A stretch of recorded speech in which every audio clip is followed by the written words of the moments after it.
Bonjour les amis, ben voilà, aujourd'hui un temps magnifique sur les coteaux, nous avons les brouillards, le brouillard, le brouillard et le brouillard. Mais ça va se lever, ils ont annoncé du soleil pour l'après-midi, donc gardons espoir. Par chance aujourd'hui, je ne travaille pas dehors puisque je suis en route pour aller à Toulouse Centre pour me rendre à une formation pour la labellisation de l'entreprise pour le label Handibat. Alors, qu'est-ce que le label Handibat? De ce que j'en sais pour le moment, puisque j'en suis au deuxième jour, le label Handibat permet aux artisans de savoir comment aborder des logements individuels et collectifs pour les adapter aux personnes en situation de handicap.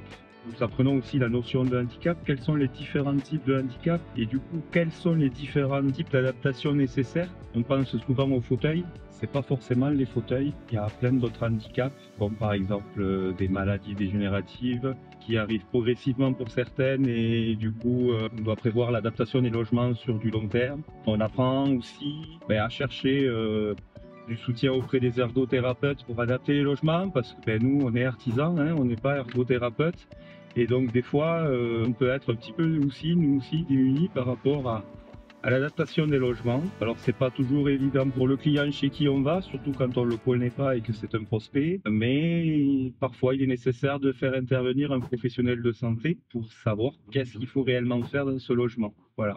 On pense souvent aux salles de bain, mais il n'y a pas que les salles de bain. Il y a l'agrandissement des portes, il peut y avoir les cuisines, il peut y avoir tout simplement l'accès à la chambre, l'accès au logement avec par exemple des difficultés de marche ou des reliefs qui sont trop discrets, par exemple pour des personnes malvoyantes, plein de choses comme ça. Le bruit, je n'y pense pas, mais ça peut être le bruit. Je vous mettrai un petit détail sur les différents aménagements que nous on a déjà fait avant l'obtention du label parce que faut savoir qu'en France, le label Handibat n'est pas obligatoire pour pouvoir faire des salles de bain normées.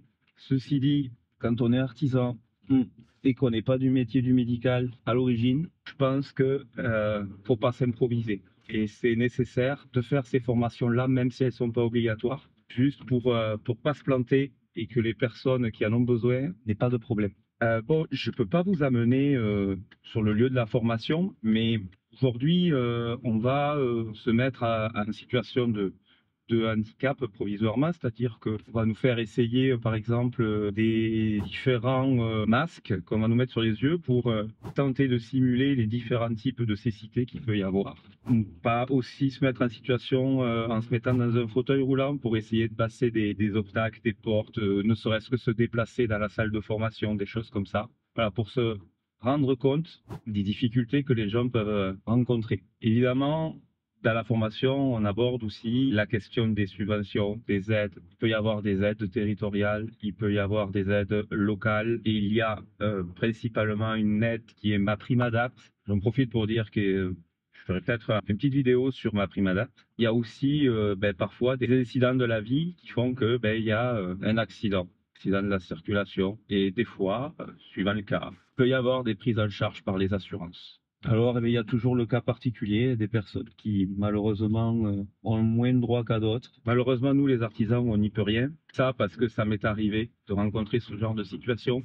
Et malheureusement, la personne avait quelque chose à payer qui était assez important. On n'y peut rien. C'est le système qui est comme ça. Bien, je vous dis à bientôt.